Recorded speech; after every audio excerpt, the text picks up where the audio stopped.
میں دعوت خطاب دینے جا رہا ہوں داعیے اتحاد امت حضرت علامہ سید جواد نقوی صدر مجمع المدارس تعلیم الکتاب والحکمہ سربراہ جامعہ عروۃ الوثقی لاہور، بھرپور استقبال کیجئے۔ نعرہ تکبیر، نعرہ تکبیر، نعرہ رسالت، نعرہ رسالت، نعرہ حیدری، نعرہ حیدری۔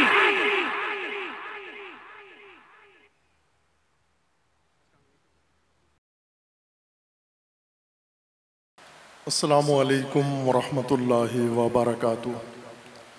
اعوذ باللہ من الشیطان الرجیم، بسم اللہ الرحمن الرحیم۔ اللہم وفقنا لما تحب وترضى واجعل عاقبۃ امورنا خیرا ولا تکلنا الی انفسنا طرفۃ عین ابدا۔ رب ادخلنی مدخل صدق واخرجنی مخرج صدق واجعل لی من لدنک سلطانا نصیرا۔ ڈاکٹر صاحب خطاب فرمائیں۔ السلام علیکم ورحمۃ اللہ وبرکاتہ۔ آپ سب احباب کو جشن میلاد النبی صلی اللہ علیہ وآلہ وسلم مبارک ہو۔ اس عظیم الشان عالمی میلاد کانفرنس کا انعقاد مبارک ہو۔ میں آپ سب کو اس موقع پر خوش آمدید کہتا ہوں، اور جملہ مشائخ اعظام اور علماء کرام کو بھی خوش آمدید کہتا ہوں، اور میں بحمد اللہ تعالی و بإذنہ تعالی آپ کے ساتھ اس محفل میں شریک ہوں۔ بسم اللہ کر کے اپنی کارروائی جاری رکھیں۔ ماشاءاللہ، یہ اللہ تعالیٰ کی طرف سے ایک خصوصی عنایت ہے کہ مجھ جیسے ادنا طالب علم کے اظہار خیال کے وقت حضرت شیخ الاسلام دامت مجدو بھی تشریف لے آئے اور اس مجلس و محفل کی سرپرستی و صدارت فرما رہے ہیں۔ میں آج کی یہ تقریب میلاد مسعود پیغمبر اکرم نبی خاتم صلی اللہ علیہ وآلہ وسلم، آپ تمام حاضرین خواتین و حضرات، مہمانان گرامی، علماء کرام، مشائخ اعظام اور بالخصوص حضرت شیخ الاسلام اور آپ کے صاحبزادگان جو مجلس میں رونق افروز ہیں، مبارکباد عرض کرتا ہوں۔ یہ میلاد بھی اور یہ عظیم الشان کانفرنس اور تقریب بھی اتنا خوبصورت منظر اور اتنا پرکشش منظر جو آج شب ایک گلدستہ امت اسلامی کا، عاشقان نبی اکرم صلی اللہ علیہ وآلہ وسلم کا سجایا گیا ہے، اس پر میں تمام منہاج القرآن تحریک کے کارکنان، انتظامیہ اور ان کے سربراہان جناب گنڈاپور صاحب، جن کی کوششیں ہمیشہ اور ہر جگہ مشہود ہوتی ہیں، اور اسی طرح دیگر عزیزان جن کا مجھے شاید نام علم نہ ہو، ان سب کا شکریہ ادا کرتا ہوں، اور اس توفیق پر بھی کہ اس طالب علم کو بھی آپ نے آج کی اس پر نور، پرمعنی اور روحانی محفل میں سعادت کا شرف عطا کیا ہے، اور یہ لمحات نورانی یہاں پر یادگار پاکستان، مینار پاکستان کے سایہ میں یہاں پر ہمیں میسر آئے ہیں۔ آج شب تمام عالم اسلام خوشی میں، سرور میں مسرور ہے، خوشحال ہے، اور ہر مومن ہر مسلمان اپنی توفیق، اپنی دانست اور اپنی ثوابدید کے مطابق ہدیہ عقیدت پیش کر رہا ہے، ہدیہ احترام و اکرام پیش کر رہا ہے بارگاہ رسالت مآب صلی اللہ علیہ وآلہ وسلم میں۔ لیکن یہ منظر جو آج یہاں لاہور کے اس مرکزی میدان میں مینار پاکستان کے اس گراؤنڈ میں سجتا ہے، 38ویں کانفرنس عالمی، بہت ہی باشکوہ و عالی شان، اس کا پیغام اور اس طرح کے دیگر جو پروگرام ہیں، مجالس و محافل ملک بھر میں اور دنیا بھر میں منعقد ہوتے ہیں، ان میں بارگاہ نبی اکرم صلی اللہ علیہ وآلہ وسلم میں وہ گلدستہ بھی پیش کیا جا رہا ہے جس کی حسرت قلب نورانی پیغمبر اکرم صلی اللہ علیہ وآلہ وسلم میں تھی اپنی حیات مبارکہ میں۔ میں ایک حدیث عنوان کلام قرار دیتا ہوں اور اسی کے ضمن میں چند عرائض طالب علمانہ عرض کروں گا اور پھر اجازت چاہوں گا۔ معروف حدیث ہے اور کتب روائی اہل سنت میں ہے اور شیعہ کتابوں میں اہل سنت کتاب سے ہی یہ حدیث نقل کی گئی ہے۔ خباب ابن ارت روایت کرتے ہیں، نبی اکرم صلی اللہ علیہ وآلہ وسلم نے ایک مرتبہ اپنی نماز کو غیر معمولی طول دے دیا، لمبی کر دی نماز، اور خصوصاً سجدہ طولانی کر دیا۔ بعض اصحاب نے یہ گمان کیا اتنا طولانی سجدہ ہو گیا ہے اور حضور سجدہ سے سر مبارک اٹھا نہیں رہے ہیں معمول کے مطابق، انہیں کچھ گمان ہونے لگے کہ معلوم نہیں کیا ہو گیا ہے، بلکہ بعض کے دل میں یہ بات آئی کہ خدا نخواستہ حضور اس دنیا سے رخصت ہو گئے ہیں، اتنا طولانی سجدہ پہلے کبھی کسی نے مشاہدہ نہیں کیا تھا۔ بہرکیف حضور کی عبادت میں مزاحم ہوئے بغیر اصحاب منتظر تھے کہ یہ نماز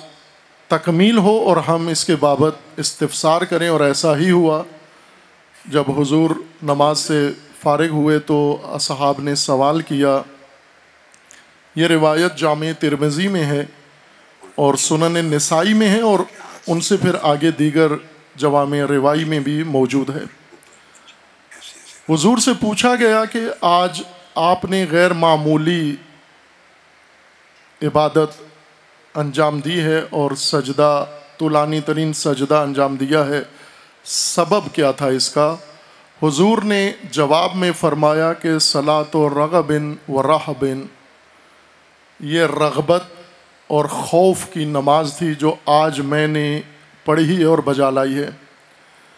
اور اس کی بابت جب پوچھا گیا کہ اس سے مراد کیا ہے تو حضور نے فرمایا کہ میں نے اپنے پروردگار کی بارگاہ میں، رب کریم کی بارگاہ میں 3 دعائیں امت کے لیے پیش کی تھیں، جن میں سے 2 دعائیں قبول ہو گئی ہیں اور تیسری دعا قبول نہیں ہوئی۔ جو قبول ہوئی ہیں وہ امید کی دعائیں ہیں امت کے لیے، اور جو قبول نہیں ہوئی وہ خوف ہے۔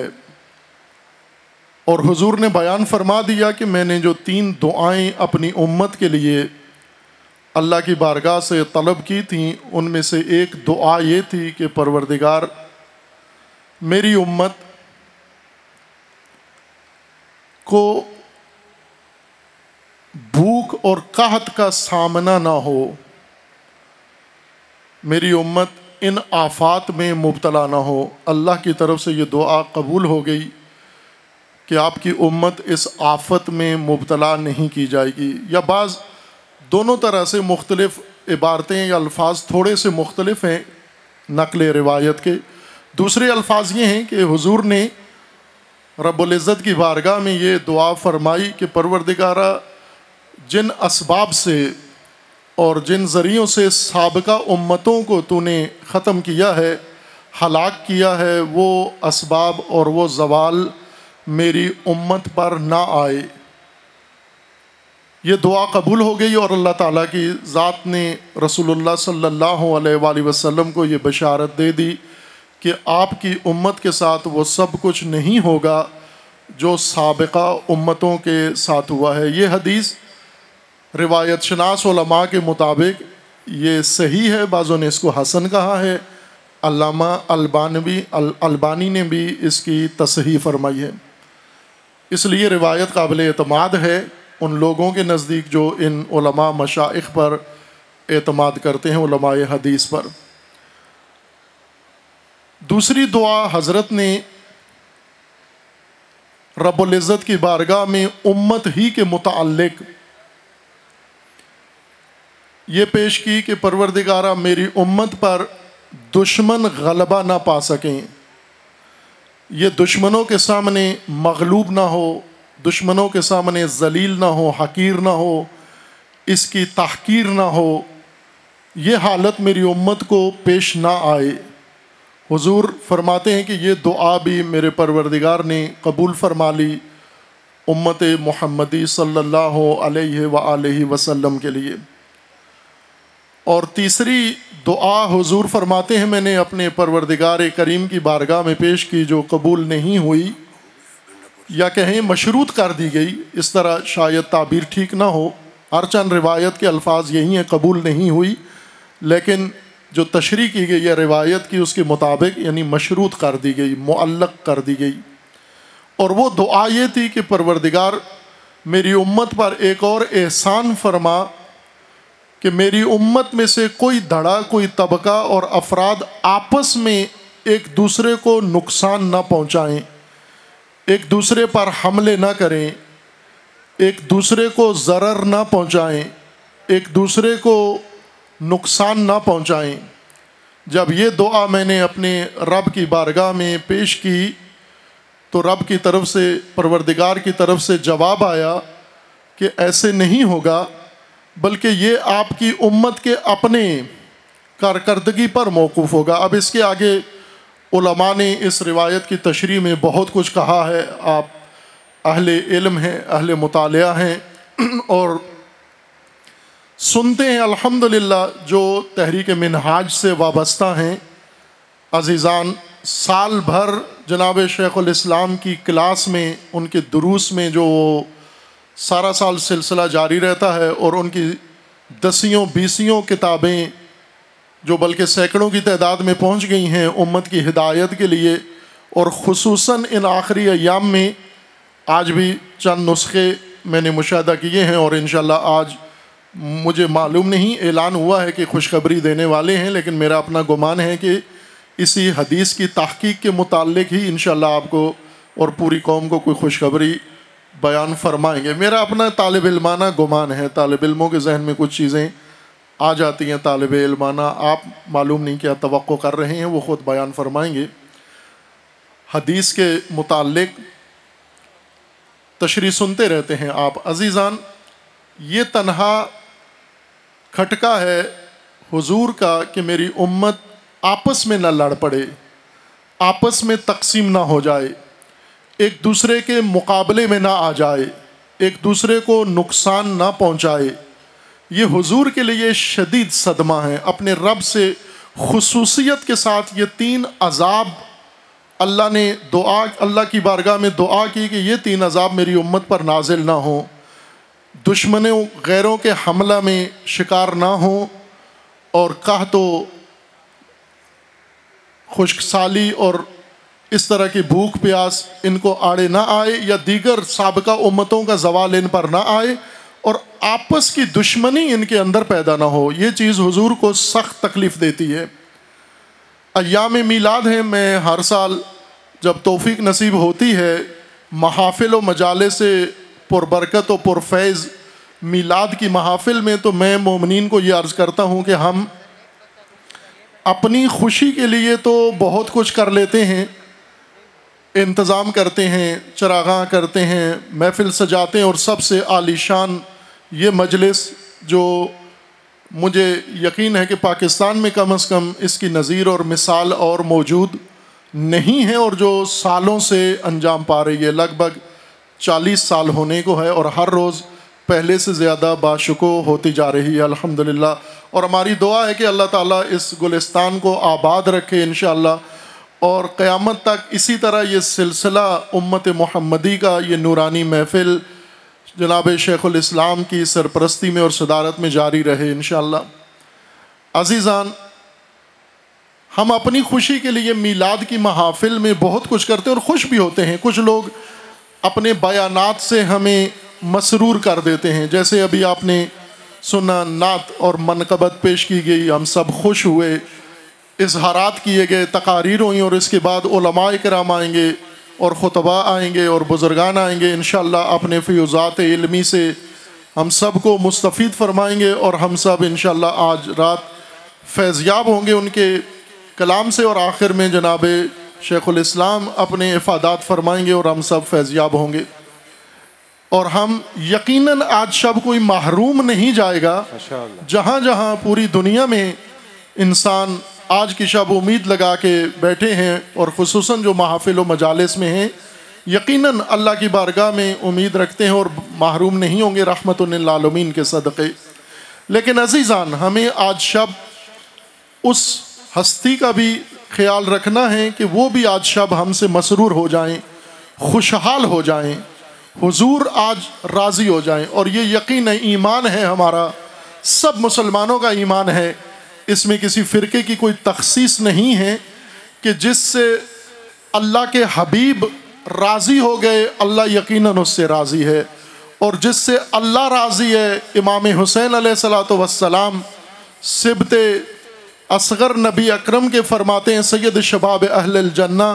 کہ اے پروردگار، جس نے تجھے پا لیا اس نے کیا کھویا،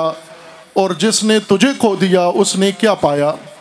اور جس سے حبیب خدا راضی ہوں گے یقیناً اللہ کی ذات اس سے راضی ہے، اور جس سے اللہ راضی ہے اس نے کیا کھویا۔ آج شب سب کچھ اس کو رضا الہی میں نصیب ہو جائے گا انشاءاللہ۔ لیکن بات یہ ہے کہ ہم آج شب کیا چیز پیش کریں حضور کی بارگاہ میں، کیا نذرانہ پیش کریں، کیا عقیدت پیش کریں، کیا تحفہ اور گلدستہ پیش کریں کہ حضور کا قلب نورانی ہم سے راضی ہو جائے، خوشنود ہو جائے، اور حضور کی رضا سے اللہ کی ذات ہم سے راضی ہو جائے۔ وہ ہدیہ حضور کی اس حدیث کی روشنی میں وہ یہی ہے، حضور نے اللہ سے یہ دعا مانگی کہ پروردگار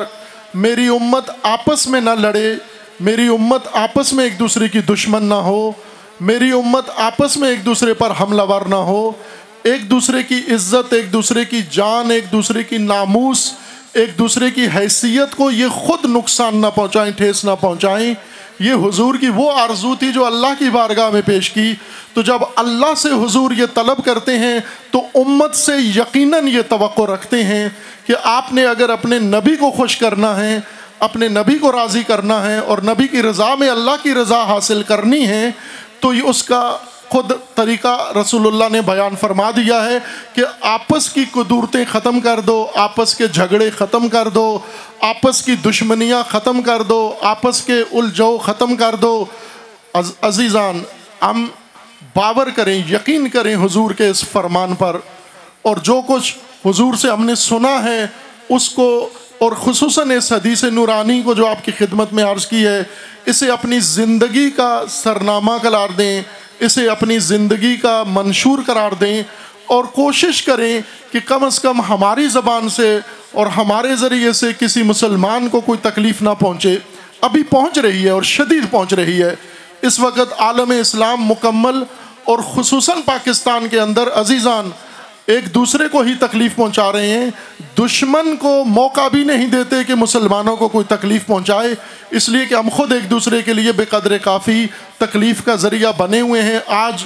شب میلاد، شب مبارک ہے، اور پروردگار نے اپنی نعمت عظمیٰ اور سب سے بڑی نعمت جو بشریت کے لیے اللہ نے فراہم کی ہے، لقد من اللہ علی المؤمنین اذ بعث فیہم رسولا من انفسہم، یہ سب سے بڑا من ہے، یہ سب سے بڑا احسان ہے، یہ سب سے بڑا لطف ہے پروردگار کا۔ اور آج شکریہ کے طور پر، شکرانے کے طور پر رب تعالیٰ کی بارگاہ میں کہ اے پروردگار، اگر تو نے آج مومنین کے اوپر اتنا احسان عظیم کیا ہے تو مومنین کو ایک توفیق عظیم عطا فرما، اس نعمت عظمیٰ کے مقابلے میں شکر ادا کر سکیں۔ اور نعمت عظمیٰ کا شکر یہ ہے کہ جس طرح حضور نے فرمایا کہ میری امت آپس میں ایک دوسرے کی دشمن نہ ہو، آج عہد کریں انشاءاللہ۔ اور یہ جمعیت جو یہاں تشریف فرما ہیں، جو پیروکار ہیں جناب شیخ الاسلام کے اور شاگردان ہیں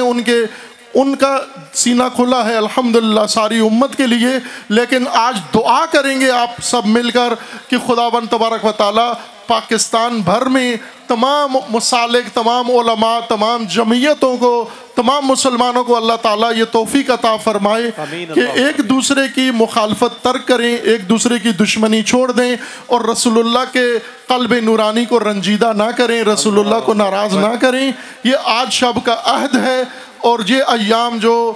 معصومین سے منسوب ہوتے ہیں اور خصوصاً حضور کی ذات سے، یہ یوم عہد ہے امت کا اپنے نبی کے ساتھ، اپنے راہبر کے ساتھ، اپنے پیشوا کے ساتھ، جن کی شفاعت کے ہم سب منتظر ہیں۔ آج شب انشاءاللہ اس عہد کے ساتھ یہ شب بسر کریں گے اور دعا بھی کریں گے کہ اللہ تعالیٰ پاکستان میں امت مسلمہ کو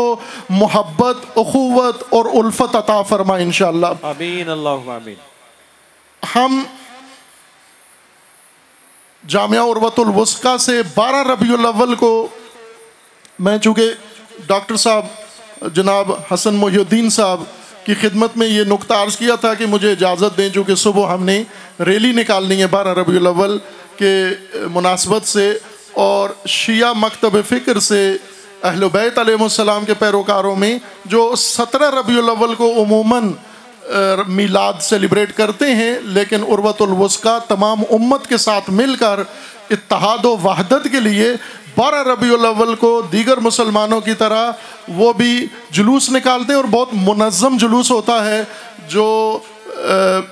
چنگی امرصدو سے ہوتا ہوا تقریباً 8 کلومیٹر کی مسافت طے کر کے بہت منظم طریقے سے جامعہ کے طلاب اور دیگر مومنین اس میں شریک ہوتے ہیں۔ یہ میں ایک صرف اشارہ، چونکہ انہوں نے ارشاد فرمایا تھا کہ یہ نکتہ آپ بیان کر دیں، میں آپ مومنین کی نظر کرتا ہوں یہ کہ یہ جو رسول اللہ صلی اللہ علیہ وآلہ وسلم کا فرمان ہے عزیزان، اس کی خاطر ہمیں کوئی نقصان نہیں ہوگا اگر ہم رسول اللہ کی اس بات پر آج عہد کر کے یہ عہد کریں کہ انشاءاللہ پاکستان کے امن کے لیے، اپنی قوم کے عزت و وقار کے لیے، اپنی مشکلات کے حل کے لیے اور دنیا میں اپنے مقام بنانے کے لیے انشاءاللہ پاکستان سے کبھی بھی نفرت کی آواز نہ جائے، امت کے اندر دشمنی کی آواز نہ جائے، اور امت کے اندر ایک دوسرے کے خلاف کسی قسم کی فرقہ واریت کی آواز نہ جائے۔ اس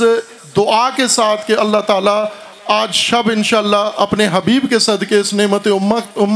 نعمت عظمیٰ کے صدقے پروردگار امت اسلامیہ میں اتحاد و محبت و الفت عنایت فرمائے انشاءاللہ۔ والسلام علیکم ورحمۃ اللہ وبرکاتہ۔